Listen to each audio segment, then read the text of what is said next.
Chinese market continue to attract foreign trades, and Honeywell, which behind me is just one of them.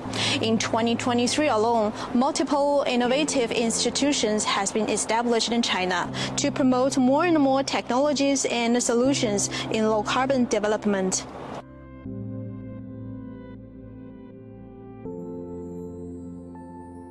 China now is already the second largest market in the world, and for companies like Honeywell, we really appreciate all these opportunities for different industries, for different applications. Chinese government within the last few years very actively promote digital economy, automation, dual carbon, and this open a lot of markets for companies like Honeywell, because Honeywell do have a lot of technologies, offerings, products in this area related with automation, energy transformation, and future aviation. So we are very happy with all the good changes we see now. China has a lot of talents, very capable, very talented and committed.